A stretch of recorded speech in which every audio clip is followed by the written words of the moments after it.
He stood in line like everyone else, clutching a crumpled deposit slip and a worn leather wallet that had seen better decades. His clothes were simple: faded jeans, a plaid shirt with a small stain near the pocket, and boots that had walked more miles than most people drive a year. The young bank tellers behind the glass partition whispered and giggled, pointing at his appearance, making jokes they thought he couldn't hear. But what they didn't know was that the name on his driver's license, the same name they were about to mock, was printed on the brass nameplate outside their building. And in exactly 47 minutes, their world was about to change forever. Welcome to the Human Stories. Before we dive into this powerful tale of respect, recognition, and redemption, tell me in the comments, what city are you watching from today? And if you believe stories like this deserve to be heard, hit that subscribe button. These moments matter more than you know. The First National Bank of Cedar Rapids sat on Main Street, like it had for the past 67 years, its limestone facade weathered but dignified. Inside, the marble floors reflected the harsh fluorescent lighting, and the air carried that distinct smell of paper money, cleaning supplies, and quiet desperation that banks somehow always have. It was 2:17 p.m. on a Tuesday, the kind of slow afternoon when time moves like honey and everyone's patience runs thin. The line stretched back from the teller windows, filled with the usual mix of small-town customers: farmers depositing crop checks, retirees managing their fixed incomes, and young professionals trying to squeeze banking into their lunch breaks. Near the back of the line stood a man who didn't quite fit any of those categories. He was in his late 70s, maybe early 80s, with silver hair that stuck up at odd angles like he'd forgotten to comb it after waking from a nap. His jacket was clean but old, the kind of brown corduroy that had gone out of style sometime in the Reagan administration. The zipper was broken, held closed with a safety pin that caught the light whenever he shifted. He held his paperwork carefully, reading and rereading the deposit slip with the concentration of someone who'd learned long ago that details matter. His hand shook slightly, not from fear, but from age, from years of carrying weight that wasn't always physical. Behind the teller windows, 3 employees were having a slow day. Jennifer, barely 22 with blonde highlights and nails painted electric blue, leaned against a computer terminal. Beside her, Marcus, a few years older with a business degree that hadn't quite panned out the way he'd hoped, shuffled through paperwork with theatrical boredom. At the third window, Sarah, the unofficial leader of their little group, kept glancing at the clock like she was counting down to freedom. "Look at this guy," Sarah whispered, nodding toward the old man in line. "Bet you $20 he's here to argue about a $2 service charge." Jennifer stifled a giggle. Or maybe he wants to deposit his Social Security check and can't figure out the ATM. Marcus joined in, lowering his voice but not enough. Guy probably remembers when this place was built. Maybe he thinks the Wright brothers are still making headlines. They thought they were being quiet.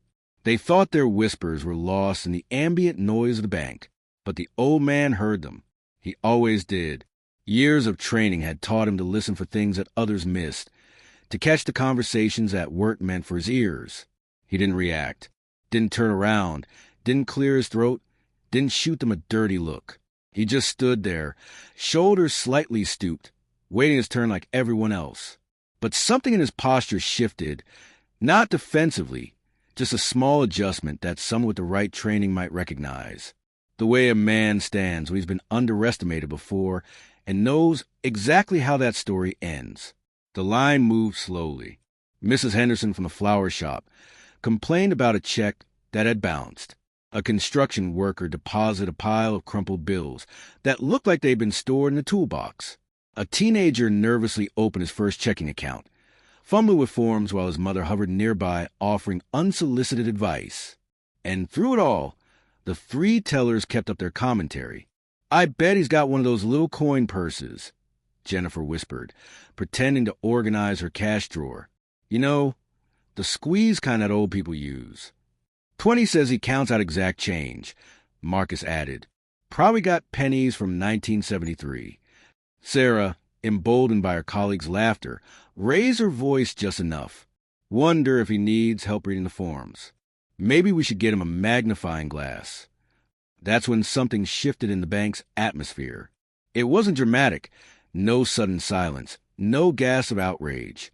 But the few customers who were close enough to hear the comments turned slightly, some with embarrassment, others with the uncomfortable recognition that they were witnessing something that felt wrong. The old man just waited, patient as stone, steady as time itself. At 2:34 p.m., his turn finally came. He approached window number 2, Sarah's window, with the same measured pace he'd maintained in line. He set his deposit slip on the counter with the careful precision of someone who'd learned that first impressions matter, even when people have already made up their minds about you. "Good afternoon," he said, his voice quiet but clear. "I'd like to make a deposit, please." Sarah barely looked up from her computer screen. "Account number?" He recited it from memory, a long string of digits that he'd apparently memorized years ago. Sarah punched it into her system, her nails clicking against the keyboard with exaggerated efficiency. The screen loaded for a moment, then another moment. Then Sarah's expression changed. Her eyes widened slightly, and she glanced at the screen again, as if double-checking what she was seeing. The number on the screen, the account balance, had more digits than she'd expected. A lot more. She stammered, suddenly unsure. What type of deposit are you making today?" The old man reached into his jacket, the one they'd been mocking for its safety pin closure, and pulled out an envelope, not a crumpled Social Security check or a handful of loose bills, but a thick, official-looking envelope from an investment firm. "Stock dividends," he said simply. "Quarterly distribution." Sarah opened the envelope with hands that had suddenly forgotten how to be steady. Inside was a check with enough zeros to make her mortgage payment look like pocket change. She blinked at it, then at her computer screen, then at the old man who was watching her with the patience of someone who'd seen this reaction before. I'll need to get my supervisor," she said, her voice smaller than it had been all afternoon. "Of course," he replied. "Take your time." Behind the glass partition, Jennifer and Marcus had stopped their whispering. They caught sight of Sarah's expression, the same look people get when they realize they've made a mistake they can't take back. The same look that spreads across a face when the world suddenly stops making sense in the way they thought it did. The supervisor, a middle-aged woman named Patricia Chun, emerged from the back office with the brisk efficiency of someone who'd handled large deposits before. But when she looked at the check, then at the account balance on Sarah's screen, her professional composure flickered for just a moment. "Mr." She glanced at the screen, then at the old man with something approaching respect. "Mr. Harrison, this is quite a substantial deposit. I hope everything's in order?" William Harrison, Builder's friends, though he didn't have many left, nodded once. "Everything's fine, ma'am. Same as always." Patricia processed a deposit with the careful attention that large sums of money command. But as she worked, she noticed something else on the account history. Regular deposits, month after month, year after year. Not just from stock dividends, but from a pension fund, a military pension fund. And not just any military pension. "Will there be anything else today, Mr. Harrison?" Patricia asked, her tone notably different from how her employees had been speaking about him just minutes before. "Actually, yes," Bill said, his voice still quiet, but carrying a weight that hadn't been there before. "I was wondering if I might have a word with whoever's in charge of personnel decisions around here." Patricia's eyes flicked to the 3 tellers, who were now pointedly avoiding eye contact with everyone and everything. "Is there something I should know about?" Bill Harrison looked at Sarah, then at Jennifer, then at Marcus. His expression wasn't angry. It was something more complex. Disappointed, maybe. Tired, certainly. But not surprised. "I've been banking here for 43 years, he said, his voice carrying across the marble lobby. "Since before these kids were born. I've never missed a payment, never bounced a check, never caused any trouble.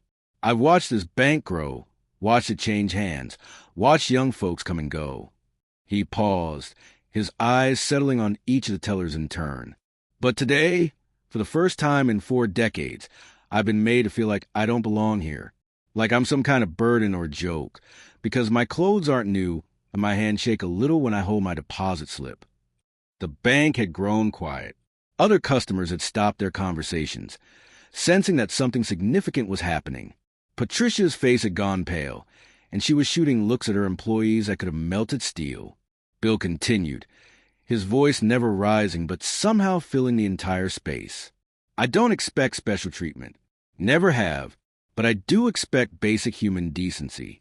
The kind of respect that used to be standard in places like this, back when people understood that you can't judge a book by its cover. Jennifer, who had started this whole thing with her whispered comments, looked like she wanted to disappear into the floor. Marcus was staring at his shoes.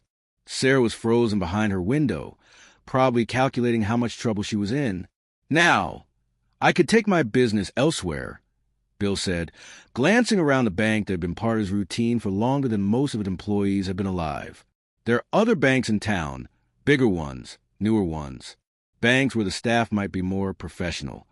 Patricia stepped forward, her voice tight with the kind of controlled panic that comes with watching a major account walk out the door.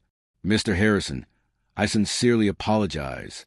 This behavior is absolutely unacceptable, and I assure you it will be addressed immediately. Bill nodded once, acknowledging her words, but not yet accepting them. I appreciate that, ma'am. But here's the thing. I'm not just disappointed for myself. I'm disappointed for the next old man who comes in here. The next person who doesn't look like what you think a valued customer should look like. What happens to them when there's no big account balance to change your tune? The question hung in the air like smoke from a fire that couldn't be easily extinguished. Patricia swallowed hard. You're absolutely right.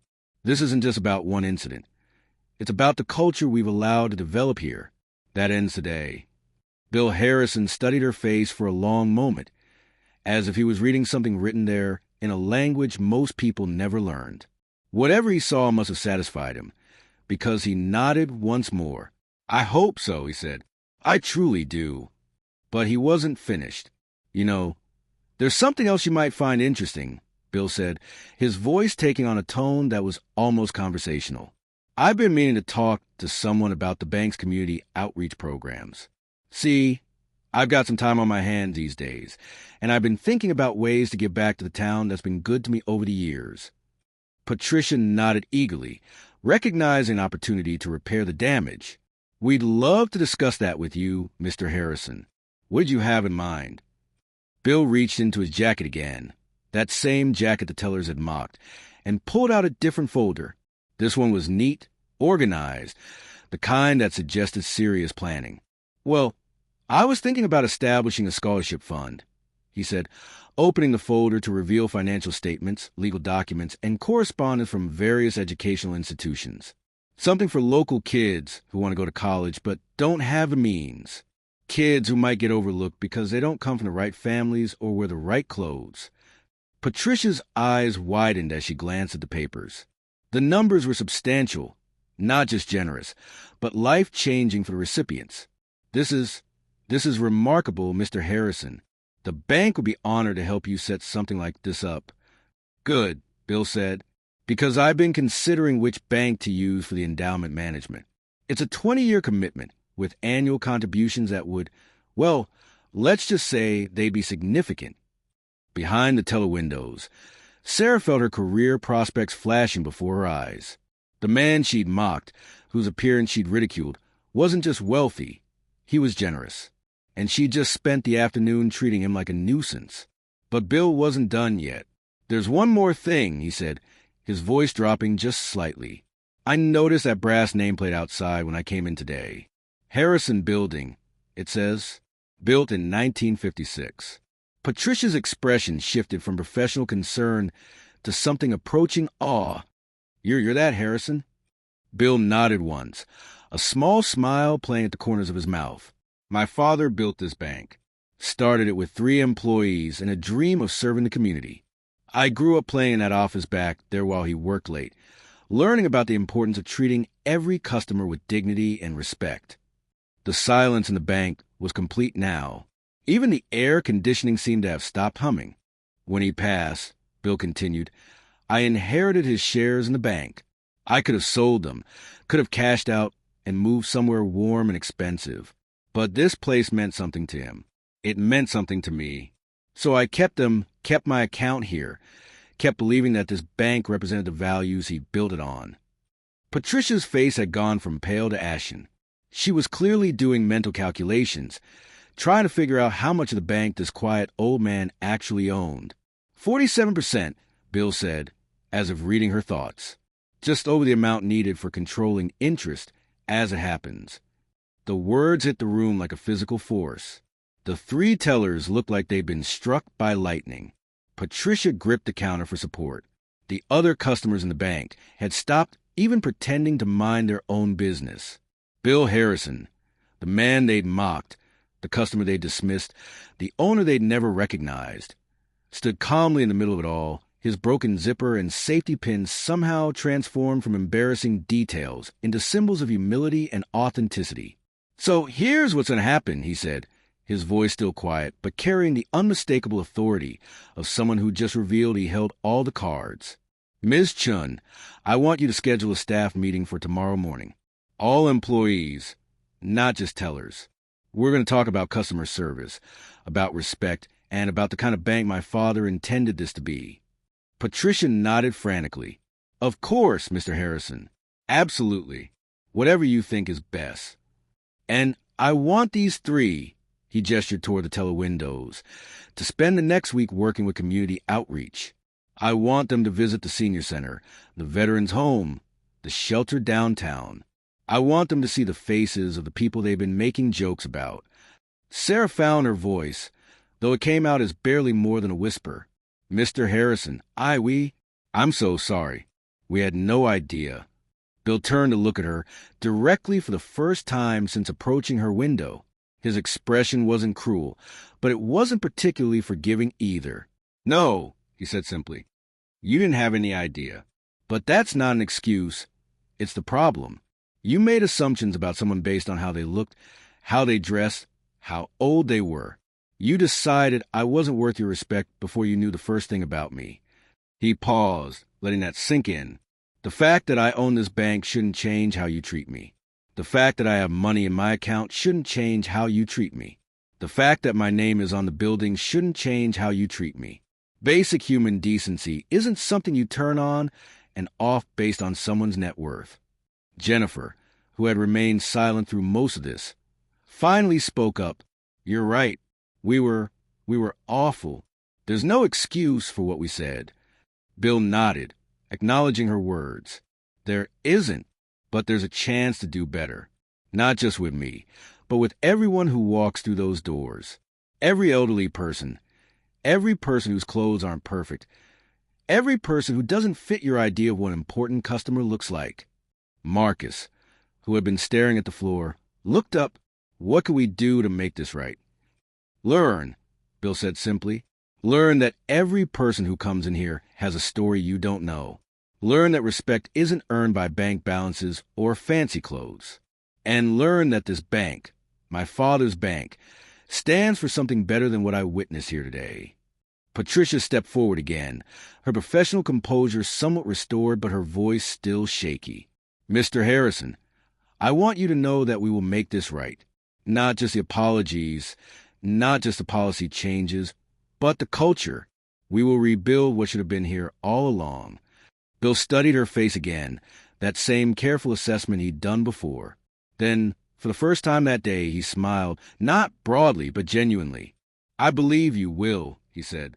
"Because if you don't, I'll find someone who can." He collected his receipt from the deposit, folded it carefully, and tucked it into his wallet. That worn leather wallet they'd mocked when he first entered. Then he turned toward the door, his broken zipper catching the light one more time. But before he left, he stopped and turned back to the room. "You know," he said, his voice carrying a warmth that hadn't been there before, "my father used to tell me that a bank is only as good as the people who work in it. He said that money is just numbers on a screen, but people are what make those numbers matter. I hope you remember that." And then William Harrison, owner of 47% of First National Bank, walked out of the building that bore his name, leaving behind a room full of people who would never again judge a customer by their appearance. That evening, Patricia Chun called an emergency meeting with her supervisors. By morning, new customer service protocols were in place.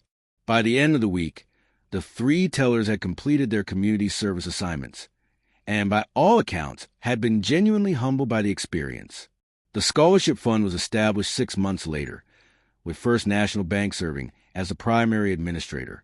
It provided college assistance to dozens of local students over the following years, many of whom might otherwise have been overlooked by traditional financial aid programs. As for Bill Harrison, he continued to bank at First National every Tuesday afternoon. He still wore his old clothes, still carried his worn wallet, still took his time with the deposit slips. But now, when he walked through those doors, he was greeted with genuine respect. Not because people knew who he was, but because they learned to see who he was. And sometimes, when new employees were hired, Patricia would tell them the story of the day. They almost lost their most important customer because they couldn't see past a safety pin and a broken zipper. It became part of the bank's training program, a reminder that you can never judge the worth of a person by the clothes they wear or the car they drive, because in the end, the most valuable deposits aren't always made with money. Sometimes they're made with dignity, respect, and the understanding that every person who walks through your door deserves to be treated like they matter, because they do. The old man they mocked turned out to own the building. But more than that, he owned something they'd forgotten existed.